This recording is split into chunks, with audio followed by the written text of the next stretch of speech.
Chers amis, chers abonnés, bonjour. Aujourd'hui, on va parler de la psychose, mais plus particulièrement du délire. Le délire. Qu'est-ce que le délire? Le délire rencontre multitude de définitions, si je puis dire, c'est une perte de sens de la réalité. Avant toute chose. On peut la détailler, cette définition. Le délire, c'est une croyance erronée de la réalité. Le délire, c'est un trouble délirant, permanent, persistant, durant plus d'un mois, selon le DSM-5, alimenté par de fausses croyances, fermement ancrées, sans présenter pour autant d'autres symptômes de la psychose. Il n'y a uniquement que le délire. C'est quoi d'autres symptômes? L'hallucination, des troubles comportementaux, et ainsi de suite. Troubles typiques psychotiques. À savoir que quand ces personnes-là, on leur montre la preuve contraire, une preuve fiable, contraire à leur délire, à leur interprétation, le mécanisme numéro 1 du délire, c'est l'interprétation. C'est une interprétation délirante de la réalité. À savoir que, je le disais, quand on démontre à ces personnes-là la réalité, une autre réalité que la leur, ils en doutent. Ils sont fermement convaincus qu'ils ont raison. Ils, elles, peu importe, c'est pas une histoire de genre, c'est 50-50 le délire. Face à la contradiction, le délire, la croyance est maintenue, voire même parfois renforcée. J'ai raison. Et quand effectivement la preuve que vous voulez leur apporter pour leur faire comprendre que leur interprétation n'est peut-être pas la bonne, il suffit qu'elle soit un petit peu elle-même douteuse, pas sûre, pas fiable, vous pensez bien que ça aussi, ça ne fait que renforcer l'idée délirante. La perception délirante, la croyance délirante que oui, les choses doivent bien s'interpréter de telle manière. C'est une conviction. Le délire, c'est une perception fausse, interprétative de la réalité. Donc toute autre personne autre que délirante, voire psychotique, ce qui n'est pas exactement la même chose, on leur montre la réalité telle qu'elle devrait être vue, telle qu'elle devrait être lue, ils finiront par dire « Ah ouais », avec un peu d'agacement bien sûr, « Ah ouais, bon ok, j'avais pas vu ça comme ça ». Ils vont accepter de reconnaître que la vision et l'interprétation des choses qu'ils avaient eues, effectivement, n'était pas la bonne. Eh bien, la personne qui est dans le délire, qui délire, eh bien, vous avez beau lui montrer la réalité, lui expliquer et ainsi de suite, ça ne sert absolument à rien, elle reste persuadée que c'est sa vision qui s'impose. Il n'y a pas de force contraire. C'est une croyance qui s'est organisée pas d'un coup, petit à petit en règle générale. Alors petit à petit, c'est pas sur 10 ans, c'est sur quelques jours, quelques semaines. Petite information, plus petite information, plus petite information, étant interprétée dans le même sens, finit par, ipso facto, in fine, déduire, générer la déduction que c'est bien comme ça que les choses doivent être regardées. La vérité, elle est là. C'est une vérité, mais c'est une vérité délirante. C'est pas la vérité de monsieur et madame tout le monde. Il faut savoir distinguer le délire et l'hallucination. C'est pas exactement la même chose. Une personne qui délire n'est pas forcément une personne qui a des hallucinations. Il faut savoir les dissocier. Par contre, il y a bien aussi des gens qui délirent, qui ont un délire, qui sont dans un délire, et qui ont aussi également des hallucinations. Tout comme une hallucination en elle-même est un délire. Alors on va rentrer un petit peu dans le détail, parce que ça s'appelle la structure du délire.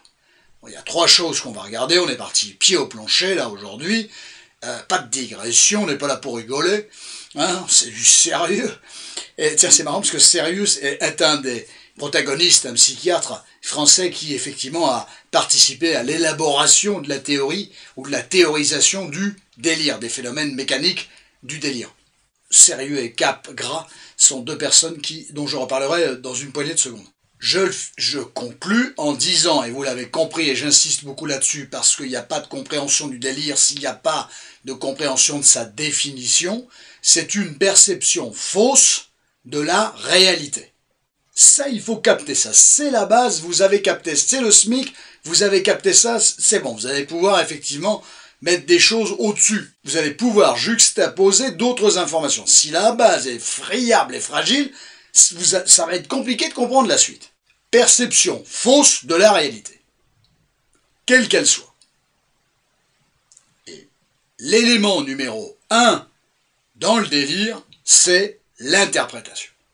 Alors tous les gens qui ont des troubles d'interprétation ne sont pas délirants, heureusement, puisqu'en général, quand on leur apporte le phénomène inverse de la manière dont ils avaient interprété les choses, ils reconnaîtront que oui, leur interprétation était fallacieuse. Or, la personne qui est vraiment dans le délire, vous avez beau lui montrer ou lui démontrer ce que vous voulez, par la parole, par la conviction, ça ne changera rien à sa vision des choses, à son interprétation. Ça ne fera même peut-être que le renforcer. Alors, concernant l'organisation du délire, au niveau de la structure, on peut l'appeler structure ou organisation, c'est pareil. Tout ça sont des grandes bagarres clinico-théoriques. On a deux types de délire. Ça, c'est fondamental de comprendre ça. On a le délire systématisé et on a le délire non systématisé. Vous affolez pas, je vais définir tout ça. Le délire systématisé, c'est ce qu'on appelle aussi le délire paranoïaque. Le délire non systématisé, c'est ce qu'on appelle aussi le délire paranoïde. Le délire systématisé, paranoïaque, il porte bien son nom, c'est un trouble paranoïaque. Le délire non systématisé serait plutôt lui un trouble certes psychotique, mais un trouble schizophrénique. J'espère que vous arriverez à comprendre quelque chose là-dedans, c'est la structure du délire. C'est capital d'arriver à comprendre ça. Je vais plus loin en avant. Le délire systématisé, c'est un délire chronique. Il évolue un peu en fonction des informations, mais il ne varie pas. L'idée délirante est toujours la même. Quand la personne vous tient un délire systématisé, c'est-à-dire en lien avec une vision spécifique singulière des choses, tout ça étant purement interprétatif. C'est toujours une perception fausse de la réalité. C'est pour ça que j'ai défini le délire, pour que vous arriviez à comprendre de quoi il s'agit. Tout repose là-dessus, je poursuis mon raisonnement, mais n'oubliez pas la base. Quand une personne est dans un délire systématisé, son discours, son délire, sa perception, a une certaine logique. Il tient un discours qui est relativement cohérent. Ça ne veut pas dire qu'il a raison. La personne, elle, je ne sais pas comment le nommer, mais le délirant, le sujet délirant, ça ne veut pas dire qu'il a raison, le sujet délirant, mais en tout cas son discours est systématisé, c'est donc systématiquement la même chose qui revient. Il y a même d'ailleurs que ça qui revient en règle générale. Voilà, c'est permanent, c'est fixe, et selon le DSM-5 d'ailleurs ça doit durer plus d'1 mois ça. Ça vaut ce que ça vaut. Dans le discours de la personne, il y a une logique. C'est toujours le même discours, c'est systématisé. Autrement dit, le discours et la croyance sont cohérents. C'est le même discours, et le discours est crédible. Ça ne veut pas dire que la personne a raison, mais son interprétation semble crédible dans notre réalité des choses. Ma femme me trompe, mon mari me trompe, on me veut du mal, pour telle ou telle raison, et les personnes étayent le pourquoi du comment. Délire systématisé. Ça peut tenir. On n'a pas les preuves, on voit rien, il n'y a que la personne qui est au courant des choses. Mais ça peut tenir. Ça ne veut pas dire que c'est vrai. Mais le discours peut tenir. C'est troublant. Il n'y a que quand on a eu les preuves contraires, ou quand on voit véritablement comment ça se passe, qu'on se dit « Ah ouais, d'accord, c'était un gros délire ». Mais si effectivement vous n'avez pas accès à tout ça, vous n'êtes pas censé vous en rendre compte. C'est le délire paranoïaque. C'est une vision des choses où, fort heureusement, avec une interprétation bien sûr, fort heureusement que très peu de personnes auraient la même interprétation. Mais c'est le propre des sujets délirants, au sens systématisé du terme, récurrent au sens paranoïaque du terme. Puisqu'on a les délires systématisés, on a aussi, paranoïaque, on a aussi donc les discours non systématisés. C'est plus simple à comprendre, à la limite, le délire non systématisé, c'est un délire qui est complètement incohérent, totalement déconstruit. Les idées partent dans un sens, puis dans un autre, le lendemain c'est un autre discours, et ainsi de suite. C'est non systématisé. Ce n'est pas toujours la même idée. Ou du moins, si c'est plus ou moins la même idée, ça ne tient pas debout. La manière dont les gens exposent leur délire, ça ne tient pas debout. Ce n'est pas entendable pour les sujets dits névrosés, du moins les sujets dits non délirants. Ça ne tient pas debout. C'est peut-être la même idée parfois, mais en tout cas, ça ne tient pas debout. C'est pas logique, c'est pas cohérent. Ça correspond pas à notre vision des choses. Et quand je dis nôtre, c'est pas la mienne ou la vôtre, c'est globalement, la plupart des personnes vont se dire non, ça tient pas debout. c'est un délire non systématisé, et donc bien souvent c'est le fruit de la schizophrénie. C'est non structuré, c'est un délire non structuré. Ça n'a pas de sens, ça nous échappe, ça tient pas debout. C'est un délire paranoïde. En général, il est souvent associé à des troubles comportementaux. On peut le classer directement du côté d'un trouble schizophrénique, autrement dit un trouble psychotique. Alors, maintenant qu'on a vu la structure du délire, on va regarder les mécanismes du délire. Parce qu'il y en a effectivement plusieurs, même si finalement en détaillant le propos sur la structure du délire, je vous ai déjà donné un certain nombre d'informations qui vont être très utiles là dans cette notion des mécanismes psychiques en jeu dans le délire. Ça va reprendre les définitions du délire et des délires systématisés et non systématisés qu'on vient de voir ensemble. Tout ça est très construit. Alors, les mécanismes du délire, c'est du sérieux. Il y en a 5 ou 6, et vous verrez qu'après, il y a des sous-types. Alors, c'est un peu les mêmes, mais avec le nom des auteurs qui les ont découverts. Voilà, c'est un peu la même chose, mais pas dit autrement. Bref, en psycho, on aime bien compliquer un peu les choses, vous le savez. Alors, les mécanismes du délire. Peu importe que ça soit des délires systématisés ou non systématisés. Donc, peu importe la structure. D'accord ? C'est valable pour les deux. Pas les deux en même temps. Non, soit l'un, soit l'autre. Quoi qu'il arrive, ça répond à la définition du délire. Souvenez-vous du début de la vidéo. Si je vous ai pas perdu entre-temps, les amis. C'est assez passionnant, ça. C'est assez passionnant, c'est complètement passionnant. Bon, j'espère que vous partagez cette passion. C'est pas une passion, c'est un métier, enfin, c'est un ensemble de choses. Voilà. C'est un agglomérat de choses. On a le délire, le mécanisme, ce sont des mécanismes psychiques, hein, les amis. Hein, c'est pas des mécanismes sportifs, hein, bon, on est d'accord. Ce sont donc des mécanismes psychiques. On a le délire d'interprétation, ou ce qu'on appelle la distorsion de la réalité. Autrement dit, la distorsion du jugement. On en a parlé tout à l'heure, hein, mais je mets d'autres termes, je vous explique, on rentre dans le détail. On était déjà dans le détail, donc on est dans le détail du détail. C'est incroyable. Si on peut la définir, parce que tout ça c'est vraiment une histoire de définition, hein, c'est théorico-clinique, hein, c'est plus théorico-théorico, hein, d'ailleurs. On en a parlé tout à l'heure, c'est une perception fausse de la réalité. C'est pas conscient, ça se saurait. On a également comme mécanisme l'altération des perceptions. Alors l'altération des perceptions, c'est une illusion. Autrement dit, cette illusion, c'est une déformation, en fait, si vous voulez, d'un objet réel, donc d'une situation réelle, mal perçue. L'objet réel, la situation réelle est mal perçue, mal interprétée. On est purement dans le délire interprétatif. Purement. C'est défini autrement. Je suis en train de définir tout ce que je vous ai défini tout à l'heure. Cette vidéo, c'est une définition de la définition de la définition. En fait, on est en train de définir. Mais c'est capital de définir les choses. Vous savez pourquoi ? Ben pour comprendre. Si on ne définit pas clairement les choses, les événements, les étapes, les mécanismes, les structures, les thèmes, on n'y comprend rien. Seul moyen de comprendre, c'est de bien clarifier, de bien définir les choses. Dans l'altération des perceptions, on a également l'hallucination, la fameuse hallucination dont on parle depuis tout à l'heure. Il s'agit d'une fausse interprétation en lien avec l'absence d'un objet. Ça crée un objet qui n'existe pas. Objet au sens de la pensée, bien évidemment. On peut s'inventer, on peut entendre, voir, sentir quelque chose qui n'existe pas. C'est une interprétation qui se fait, qui est vraie selon la personne qui l'interprète, en l'absence de l'objet. C'est comme si vous sentiez quelque chose alors qu'il n'y a pas. Vous voyez quelque chose, il n'y a pas. Vous avez une perception au niveau du toucher alors qu'il n'y a pas l'objet. C'est le propre de l'hallucination. Elle peut être auditive, olfactive, visuelle, de l'ordre du toucher, et ainsi de suite. C'est l'hallucination des sens en règle générale. On a 5 sens, ces 5 sens sont mis en éveil, et effectivement, il peut y avoir des hallucinations en lien avec nos 5 sens.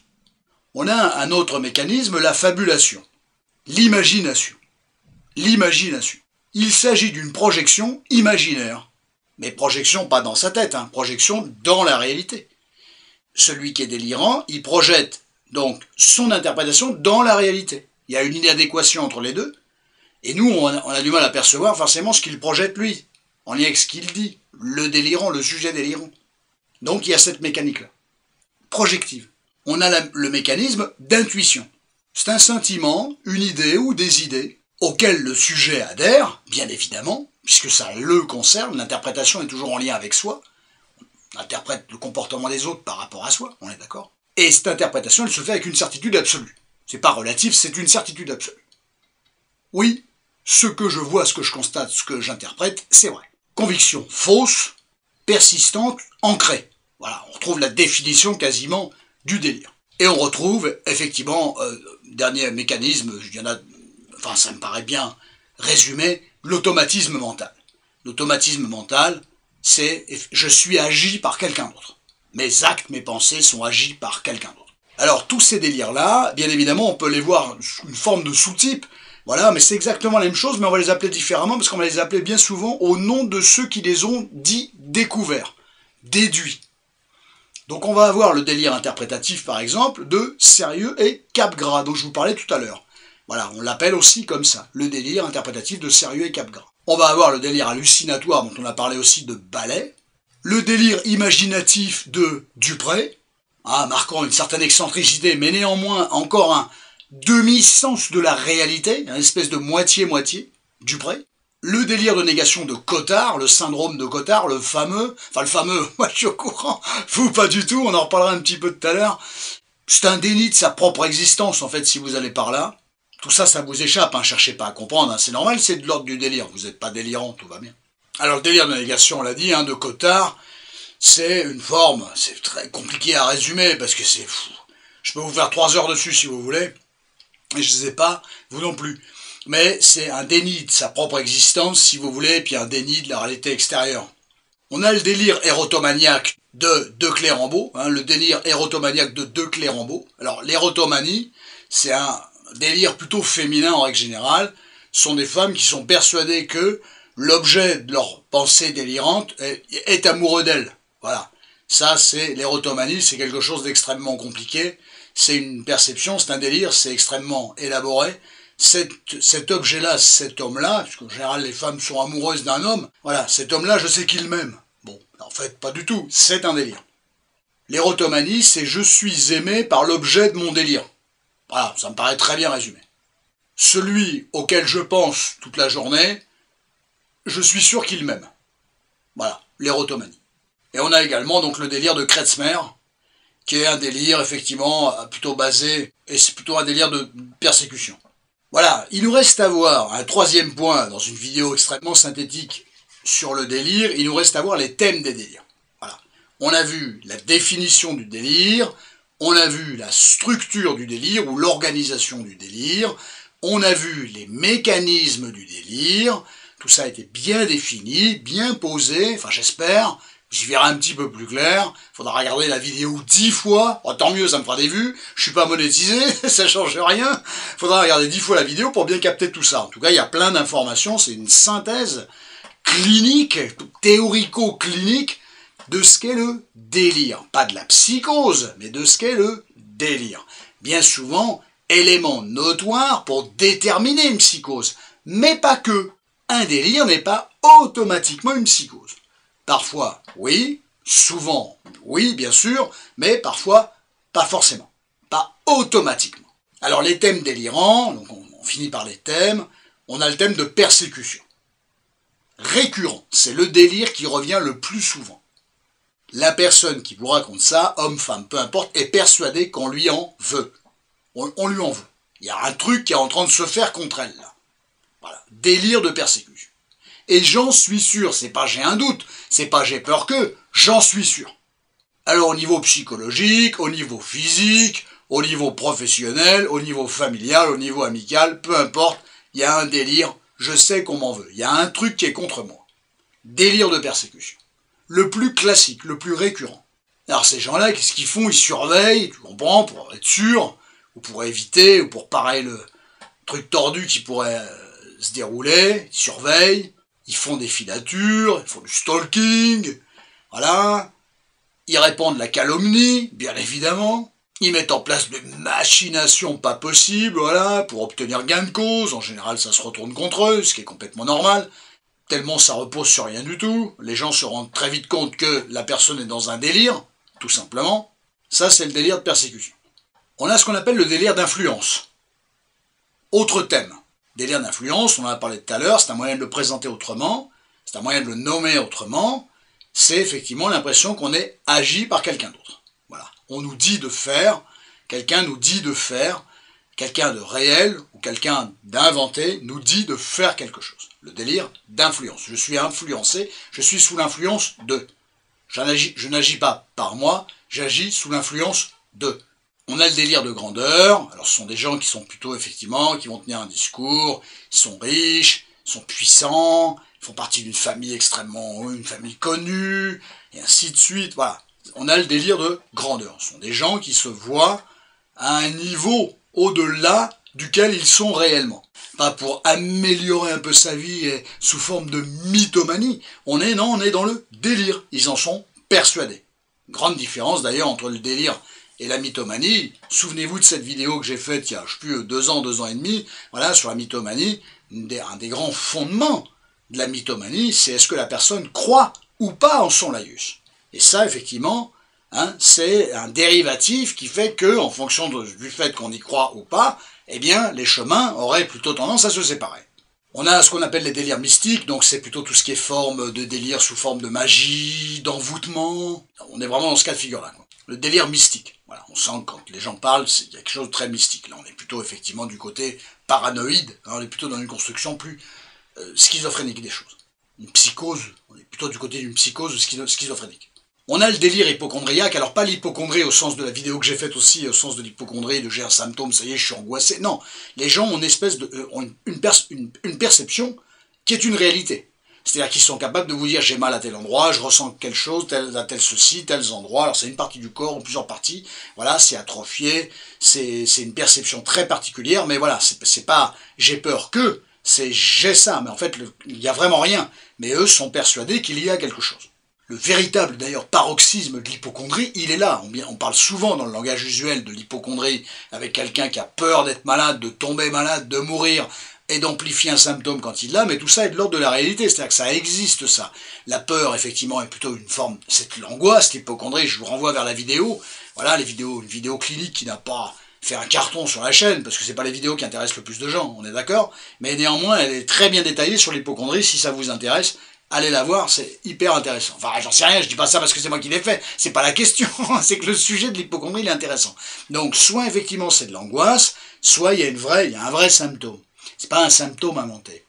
L'hypocondrie au sens du délire, c'est non pas l'invention, c'est un délire, donc c'est une perception fausse de la réalité. Alors effectivement, normalement il n'y a pas de symptôme, mais la personne est persuadée qu'il y a un symptôme. Il y a quelque chose qui la ronge, qui la grignote, et ainsi de suite, et donc on est dans le délire hypocondriaque. Voilà, donc faites bien la différence entre le trouble hypocondriaque et le délire de l'hypocondrie. Ce sont deux structures complètement différentes. Un est un trouble anxieux, et l'autre, effectivement, est un trouble plutôt psychotique, avec la certitude qu'il y a quelque chose dans le corps de très particulier.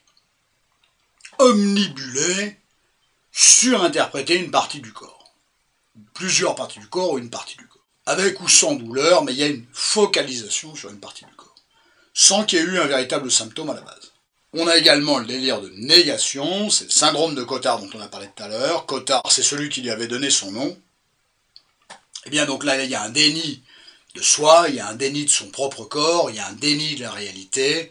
Déni non pas au sens volontaire, le déni d'abord est rarement volontaire, il n'y a pas un push et une touche, on appuie dessus, tac, tu dénis, non, ça marche pas comme ça. Voilà, il y a un déni de tout ça, ce sont des états mélancoliques très avancés, d'accord ?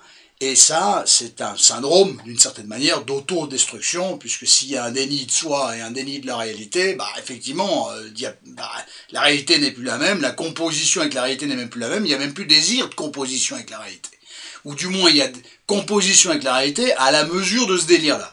Et là, effectivement, ce sont des processus d'autodestruction où les gens sont capables d'avoir des attitudes absolument absconses, inconvenantes, dramatiques d'ailleurs, et qui peuvent mener parfois à des alternatives tout à fait catastrophiques.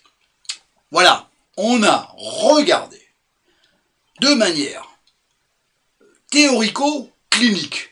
On a regardé de manière théorico-clinique ou de manière stricto sensu théorique ce qu'était la notion du délire. On pourrait en dire plus, j'ai essayé de faire vite, mais c'était une vidéo qui me semblait tout à fait intéressante. Bon, voilà. Ce qui me semble intéressant à moi ne le sera peut-être pas forcément pour vous, mais faisons de la clinique, faisons de la théorie. Faut pas oublier que cette chaîne reste avant toute chose peut-être une chaîne de coaching pour un certain nombre de choses, notamment les relations humaines, les couples, l'amour et tout ce qui s'ensuit, mais à la base, j'en reste un psychothérapeute clinicien avec une formation en psychopathologie clinique notoire, et donc, c'est quand même dommage de se passer de ce genre de connaissances théoriques, et qui effectivement peuvent vous parler, non pas à vous-même, mais dans des cas de figure que vous avez pu voir dans votre vie, autour de vous, dont vous avez pu entendre parler, qui vous intriguent. Il n'est pas impossible que ce qui a été dit dans cette vidéo vous soit utile. C'est le but, bien évidemment. C'est le but. Je vous remercie pour votre écoute. Si vous êtes allé au bout de la vidéo, dites-le moi. J'adore quand vous me dites « Oui, je suis allé au bout. » J'adore ça. J'adore ce petit message-là. Donc dites-moi si vous êtes allé au bout de la vidéo, ce que vous en avez pensé, bien évidemment. Je vous souhaite une bonne soirée, une bonne journée, un bon week-end, une bonne semaine. Et normalement, sans souci, on se retrouve la semaine prochaine, toujours avec le même grand plaisir. Prenez tous un grand soin de vous. À très bientôt, chers amis, chers abonnés.